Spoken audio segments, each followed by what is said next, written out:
लोकसभा चुनाव जैसे जैसे नजदीक आ रहा है, इंडिया गठबंधन पूरी तैयारी में जुट गई है। अब मुख्यमंत्री नीतीश कुमार ने जिम्मेदारी ली है और कल मुख्यमंत्री नीतीश कुमार वर्चुअल मीटिंग का आयोजन करेंगे। कल का मीटिंग बेहद ही ज्यादा अहम माना जा रहा है, क्योंकि कल शायद सीट शेयरिंग की बात हो सकती है।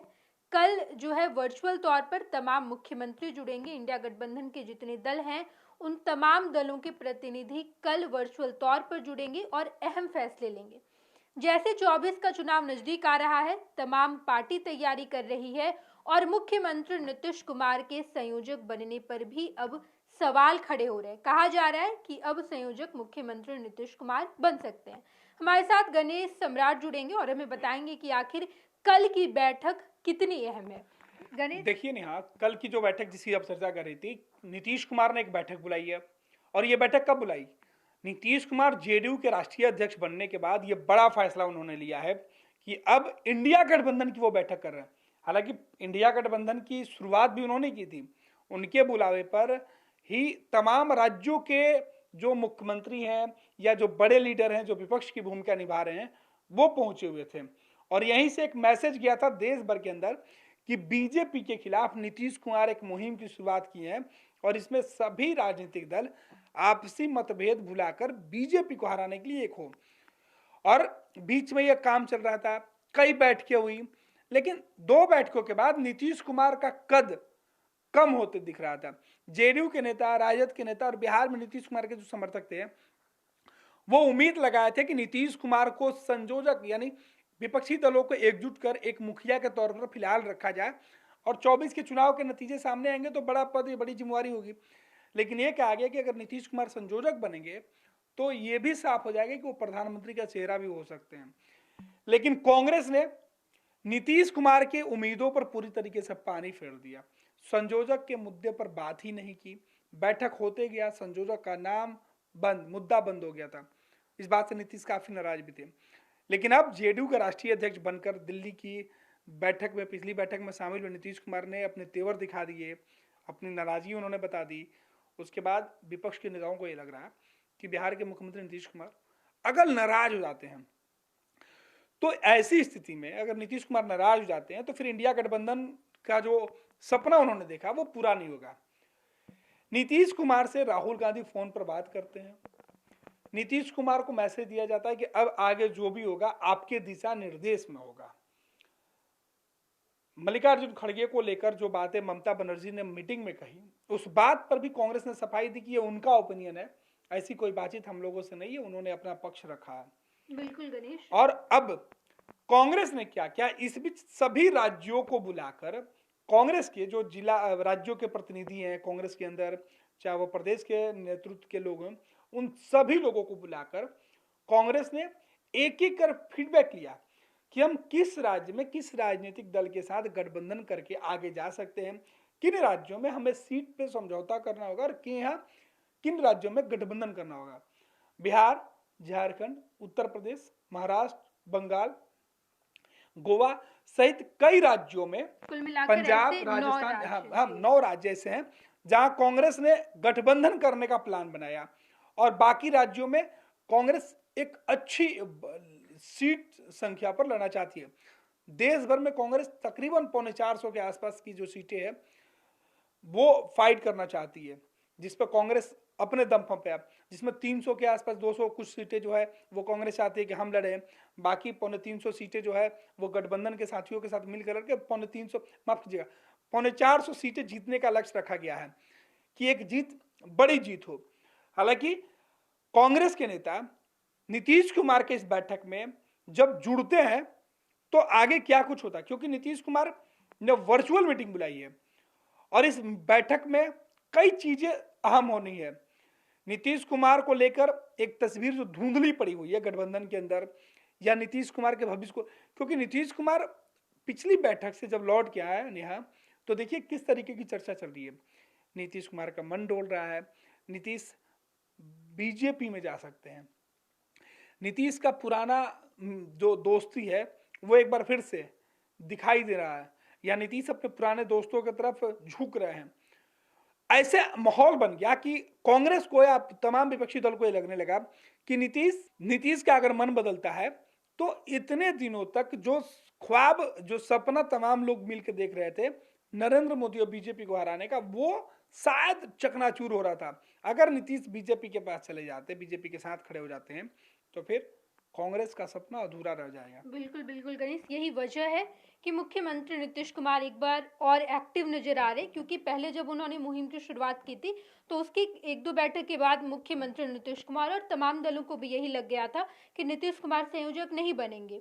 हालांकि पिछली बैठक में भी ममता बनर्जी ने ये साफ कर दिया और मल्लिकार्जुन खड़गे का नाम सामने रखा, लेकिन अब जब सुर्खियों में ये है कि नीतीश कुमार को फिर से संयोजक बनाया जा सकता है। आज आरजेडी की बैठक में भी मनोज झा ने कहा कि हम ये लगातार कहते आ रहे हैं, हालांकि सार्वजनिक तौर पर कभी भी ये बात नहीं आरजेडी की तरफ से कहा गया था कि नीतीश कुमार को संयोजक बनना चाहिए, लेकिन पहली बार राज्यसभा सांसद मनोज झा ये कहते नजर आए। मैंने मनोज झा का बयान ऑफिशियल लालू तेजस्वी का बयान आप मान लीजिए नहीं, हाँ। क्योंकि जिस तरीके से राजद अब सफाई दे रही है वो तय है। और हम आपको बता दें, शायद जान के आश्चर्य होगा कि जो बीजेपी अब से पहले नीतीश कुमार के संयोजक नहीं बनने पर सवाल उठा रही थी और नीतीश कुमार के बेहद करीबी नेता रहे हैं, सुशील कुमार मोदी बिहार में डिप्टी सीएम रहे, बीजेपी के सांसद हैं, वो कह रहे थे कि नीतीश कुमार को इंडिया गठबंधन में कोई तवज्जो नहीं।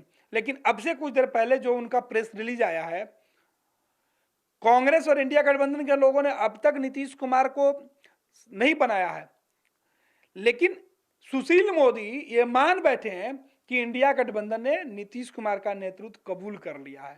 वो कह रहे हैं कि नीतीश कुमार को अगर बना दिया जाता है तो वो सभी राज्यों में तालमेल नहीं कर पाएंगे, क्योंकि सभी राज्यों के अंदर कांग्रेस से लोगों की नाराजगी है।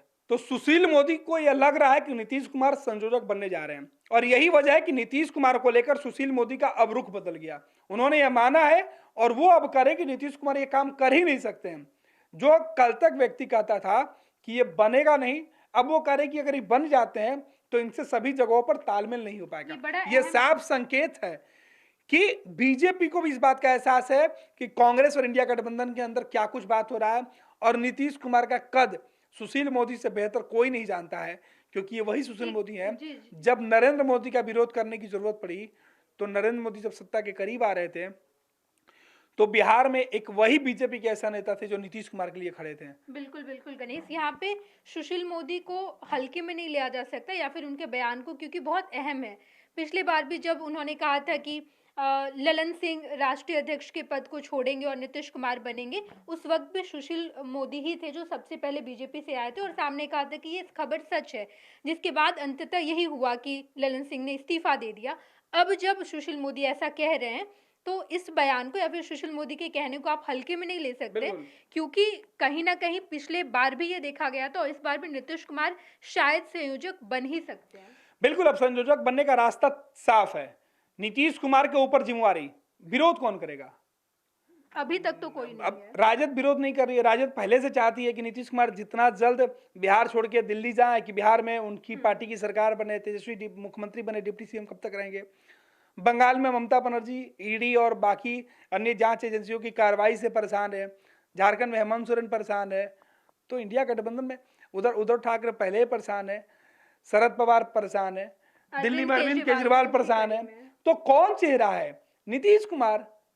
राहुल गांधी, सोनिया गांधी पहले से परेशान है कि कांग्रेस में उनके ऊपर लोगों का भरोसा नहीं है। तो कांग्रेस अगर जीत पर रहेगी तो नुकसान होगा।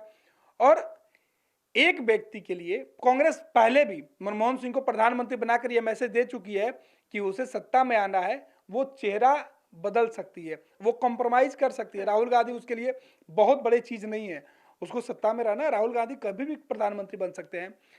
तो वो नीतीश कुमार के नाम पर आगे सहमति दे देंगे, क्योंकि नीतीश कुमार एक ऐसा चेहरा है जिस पर ना ईडी का खौफ, ना सीबीआई का खौफ, ना इनकम टैक्स। तो भाई बीजेपी किसको परेशान करेगी? तो नीतीश कुमार अगर आगे आते हैं तो नरेंद्र मोदी और बीजेपी को इस बात का भय भी है कि अगर नीतीश कुमार का चेहरा आगे आएगा तो नरेंद्र मोदी को सबसे ज्यादा नुकसान होगा। और यही वजह है कि बीजेपी जो लगातार ये कह रही थी कि हमारे दरवाजे बंद है, वो दरवाजे और ताले दोनों खुल गए हैं। वेलकम करने के लिए बीजेपी के नेता तैयार खड़े हैं। नीतीश अब मन नहीं बनाएंगे, क्योंकि नीतीश जो चाहते थे वो हो रहा है। और ये जब तक नीतीश चाहते थे नहीं हो रहा था, तब बीजेपी फ्रंट फुट पे खेल रही थी कि नहीं हम नहीं लेंगे। लेकिन अब नीतीश कुमार के लिए सॉफ्ट कॉर्नर बीजेपी के नेता अख्तियार कर रहे हैं। हाल के कुछ 4-5 दिनों का बयान देख लीजिए बीजेपी नेताओं का। हाल के 4-5 दिनों के बीजेपी नेताओं का बयान देख लीजिए, तो यह बयान बता रहा है कि अब नीतीश के लिए उस तरीके से अटैकिंग नहीं है बीजेपी के नेता। यानी ऊपर से निर्देश दे दिया गया है कि आप सामने से राजद को कोसिए, नीतीश पर सॉफ्ट हो जाइए, वेलकम कभी भी हो सकता है। और ऐसी परिस्थिति में अगर नीतीश कुमार की बात बन जाती है इंडिया गठबंधन में, और यही वजह है कि ईडी देश भर के अंदर जो ईडी और सीबीआई जांच एजेंसियों की जो कार्रवाई हुई रही है विपक्षी नेताओं पर, राजद के नेता यही कर रहे हैं कि विपक्षी नेताओं को टारगेट किया जा रहा है, डराने की कोशिश की जा रही है। लेकिन नीतीश कुमार को अब डरा नहीं सकते हम, क्योंकि वो दाग नहीं लगा। अगर नरेंद्र मोदी बेदाग हैं तो नीतीश कुमार भी उसी बेदाग में से शामिल है। और यही खतरा नरेंद्र मोदी को सबसे ज्यादा लग रहा है, क्योंकि परिवारवाद नीतीश कुमार के ऊपर नहीं लागू होता है, भ्रष्टाचार नीतीश कुमार के ऊपर शामिल नहीं होता है। और नरेंद्र मोदी का जो मूल मंत्र था, जिसके सहारे वो कोस रहे थे कांग्रेस को लेकर, परिवारवाद, भ्रष्टाचार, भाई भतीजा, ये नीतीश कुमार इन तमाम चीजों से दूर हैं। तो जो नरेंद्र मोदी की एक पूरा जो पॉजिटिव छवि है, नीतीश कुमार भी और जेडीयू के नेता भी नीतीश कुमार को लेकर उसी तरीके से पॉजिटिव छवि रखेंगे। और इंडिया गठबंधन में अगर नीतीश का चेहरा आगे जाएगा तो सभी लोग पॉजिटिव छवि रखेंगे और नीतीश उसमें फिट बैठ जाएंगे। और यही मुश्किल कांग्रेस को, माफ कीजिएगा, यही मुश्किल बीजेपी को दिख रहा है, कांग्रेस को भी दिख रहा है। और इसलिए कांग्रेस कभी भी नीतीश कुमार को अब इग्नोर करके नहीं चाहेगी। इतनी बड़ी भूल कांग्रेस जैसी पार्टी नहीं करेगी। जो भूल कांग्रेस ने किया, नीतीश ने उसके लिए उनको सबक सिखा दिया, ये बताकर कि मेरे लिए दरवाजे खुले हैं। बिल्कुल बिल्कुल गणेश, बहुत सही कहा आपने। क्योंकि जैसे ही लोकसभा चुनाव नजदीक आ रहा है, तमाम राजनीतिक पार्टियां अपने अपना जोड़ घटाव लगा रही है कहां पर क्या कुछ करना है। क्योंकि आज भी कांग्रेस की कई सारी टीम ढेर सारे राज्यों में गई थी। उसके बाद आज जब मल्लिकार्जुन खड़गे को रिपोर्ट सौंप दिया जाएगा, तो कहा यह जा रहा है कि कल की बैठक बेहद ही ज्यादा अहम होगी और कल की बैठक में सीट शेयरिंग के मामले पर बात बन जाएगी। पैनोरमा ग्रुप, जो सोचता है वो करता है। ये लो मुंह मीठा करो, आज मैंने अपना जॉब छोड़ दिया, अब हम पूर्णिया वापस जाएंगे। जॉब छोड़ दिया है? मतलब ये घर कैसे चलेगा? हम करेंगे क्या? और माँ बाबूजी क्या बोलेंगे? इसलिए मैं एक और मिठाई का डब्बा लाया। अपने बिजनेस के लिए लोन अप्रूव हो गया। अरे लोन अप्रूव हो गया वो तो ठीक है, लेकिन पूर्णिया में हम रहेंगे कहाँ? अपना घर भी तो नहीं है वहाँ। इसलिए तो एक और मिठाई का डब्बा अलग से लाया हूँ। हमने पूर्णिया में घर ले लिया है, पूर्णिया के ई होम्स पैनोरमा में। पूर्णिया में पैनोरमा ग्रुप लेकर आए हैं ई होम्स पैनोरमा। बड़ा घर, आलीशान जिंदगी और अत्याधुनिक सुविधाओं के संग। अरे अरे, अब क्यों मुंह मीठा करवा रही हो? क्योंकि हम घर वापसी जो कर रहे हैं। घर वापसी की खुशी पूर्णिया में ई होम्स पैनोरमा के संग। ई Homes Panorama, luxurious lifestyle redefined.